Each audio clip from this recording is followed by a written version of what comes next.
Dalam video ini, saya akan menjelaskan mengenai apa itu laju reaksi. Laju reaksi dapat diartikan sebagai seberapa cepat maupun seberapa lambat suatu reaksi kimia berjalan.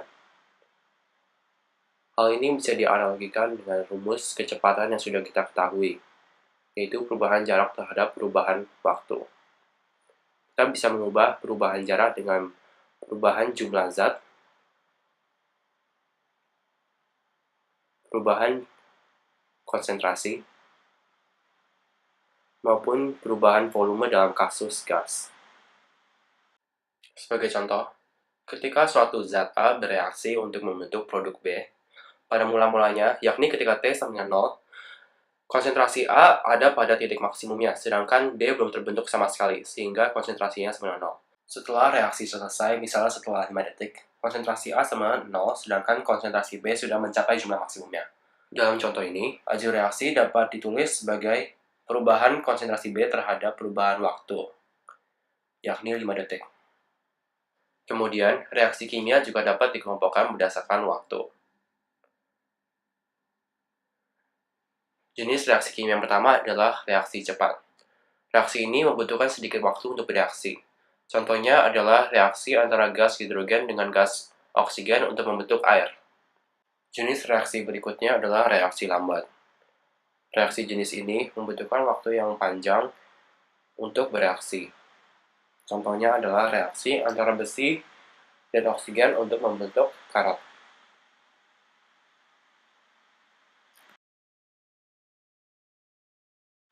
Jenis reaksi berikutnya adalah reaksi spontan. Reaksi spontan adalah reaksi yang terjadi tanpa memerlukan paksaan maupun terjadi secara sukarela. Contohnya adalah reaksi antara gas hidrogen dengan oksigen untuk membentuk air. Jenis reaksi berikutnya adalah reaksi tidak spontan. Berbeda dengan jenis reaksi sebelumnya, reaksi tidak spontan memerlukan energi luar agar reaksi bisa terjadi. Contohnya adalah metabolisme dalam tubuh yang harus dipaksa oleh enzim maupun fotosintesis di mana reaksi dipacu oleh sinar matahari. Dalam suatu reaksi kimia, terdapat beberapa faktor yang dapat mempengaruhi laju reaksinya. Faktor pertama adalah suhu. Berdasarkan teori tumbukan, partikel-partikel reaktan harus saling bertumbukan dengan energi yang cukup dan dengan posisi yang benar agar suatu reaksi kimia dapat terjadi. Sehingga dengan meningkatkan suhu suatu sistem, setiap partikel dapat memiliki energi yang lebih sehingga lebih banyak tumbukan efektif yang dapat terjadi. Faktor berikutnya adalah katalis. Katalis berfungsi untuk menurunkan energi aktivasi yang diperlukan agar suatu reaksi kimia dapat terjadi. Sehingga dengan adanya suatu katalis, lebih banyak tumbukan efektif yang dapat terjadi sehingga laju reaksi dapat ditingkatkan. Faktor-faktor berikutnya adalah konsentrasi dan tekanan. Dengan meningkatkan konsentrasi maupun tekanan, maka partikel-partikel akan semakin lebih dekat antara satu dengan yang lain, sehingga lebih banyak tumbukan efektif yang dapat terjadi. Faktor terakhir adalah luas permukaan. Dengan meningkatkan luas permukaan, maka lebih banyak partikel yang terbebas untuk bereaksi, sehingga laju reaksi dapat ditingkatkan.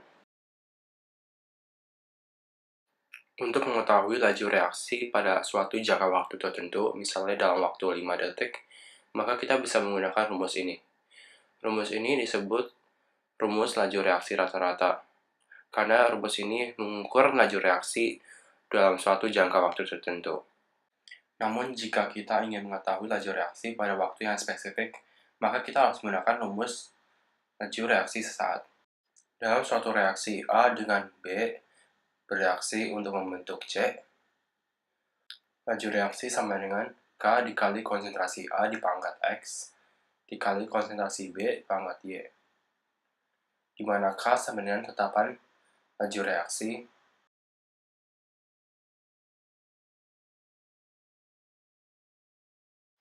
terakhir.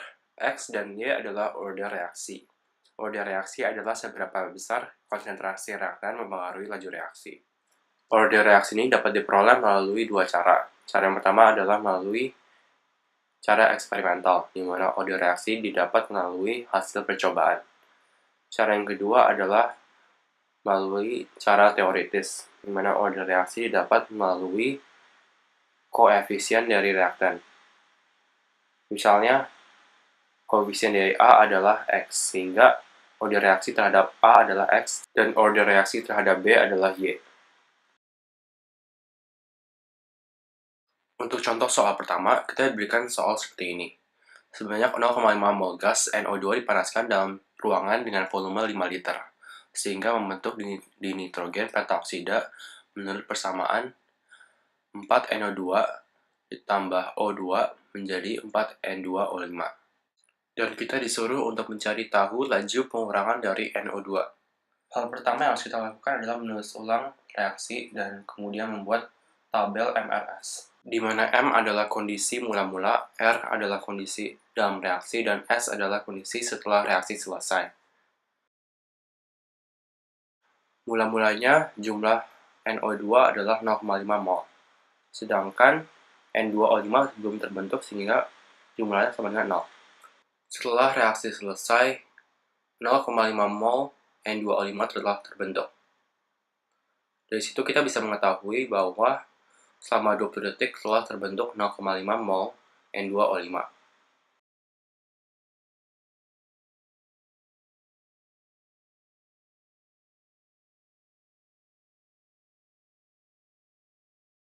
Sebelum bisa mengetahui laju pengurangan dari NO2, maka sebelumnya kita harus mencari tahu dulu laju pembentukan dari N2O5. Untuk itu kita bisa membagi jumlah yang terbentuk, yaitu 0,5 mol, dengan perubahan waktu, yaitu 20 detik. Untuk mendapatkan 0,025 mol per detik.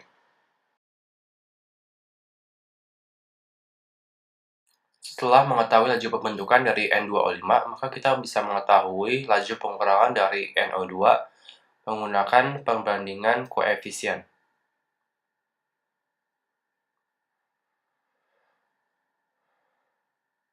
Karena koefisien dari NO2 dan N2O5 sama, maka pasti laju reaksinya juga sama. Sehingga laju pengurangan dari NO2 sama dengan 0,025 mol per second.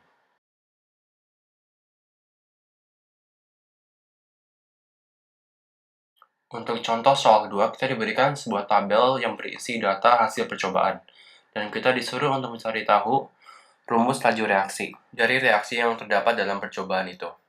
Ketika diberikan data seperti ini, maka kita akan menggunakan rumus laju reaksi sesaat, yang dapat kita tulis sebagai berikut.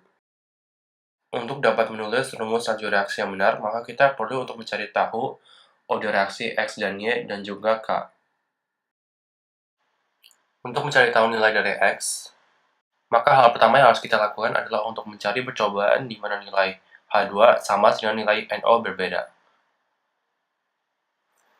yakni di percobaan 1 dan di percobaan 2. Dan kemudian kita bandingkan.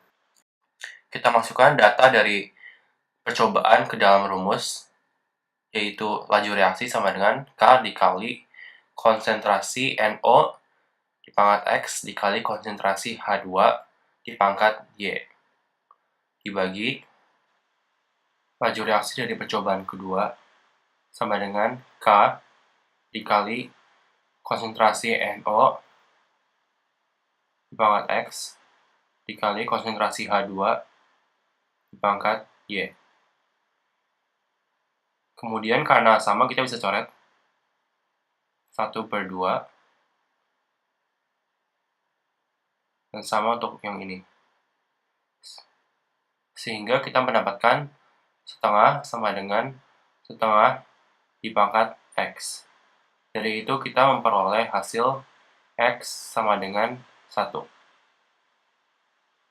Kemudian untuk mencari tahu nilai dari order reaksi terhadap H2, yaitu Y, kita harus mencari percobaan di mana nilai H2 berbeda tapi nilai NO sama, yaitu di percobaan 4 dan 5.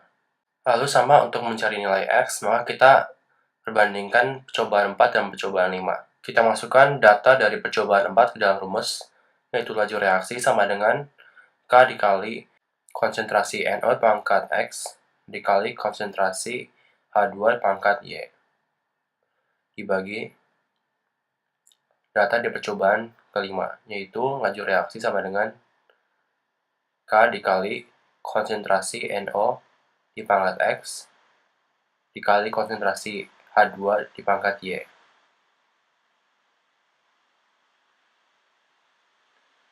Karena nilainya sama, kita bisa coret 3/4 dan 3/4 untuk mendapatkan hasil 3/4 sama dengan 3/4 di pangkat Y. Sehingga kita memperoleh Y sama dengan 1. Setelah mengetahui nilai X dan Y, kita bisa memasukkannya ke dalam rumus laju reaksi.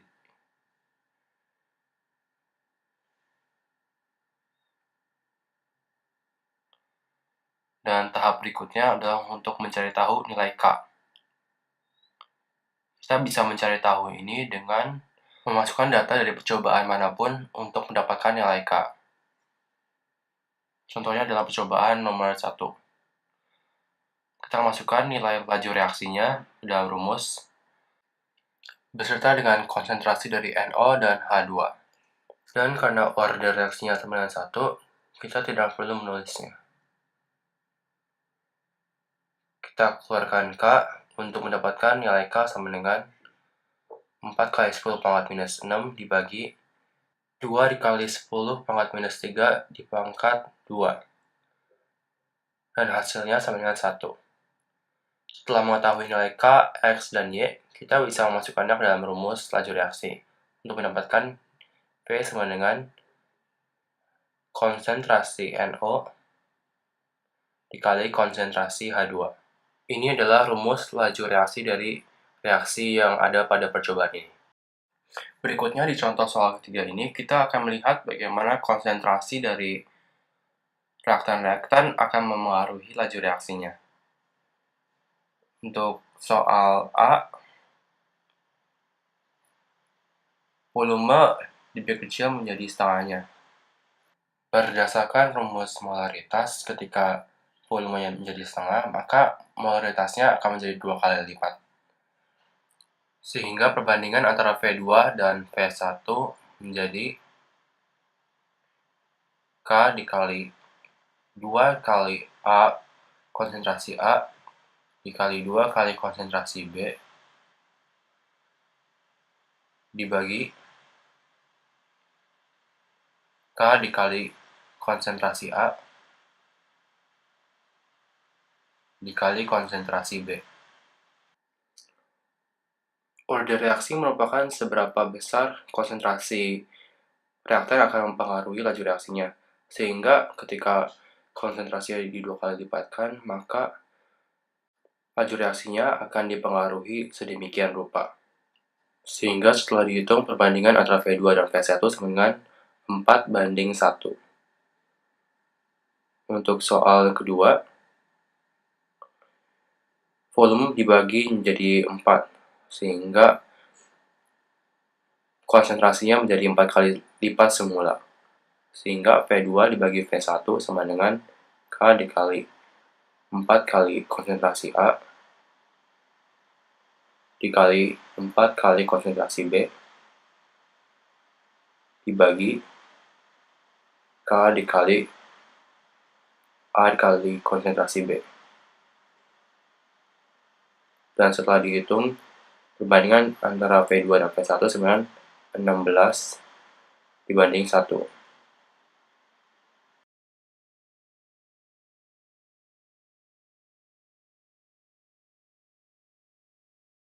Jadi kalau misalnya laju reaksi mulai sama dengan 1 dikali 10 pangkat minus 6 molar per second, maka untuk soal yang pertama, V2-nya menjadi 4 kali lipatnya, yaitu 4 kali 10 pangkat minus 6 molar per second.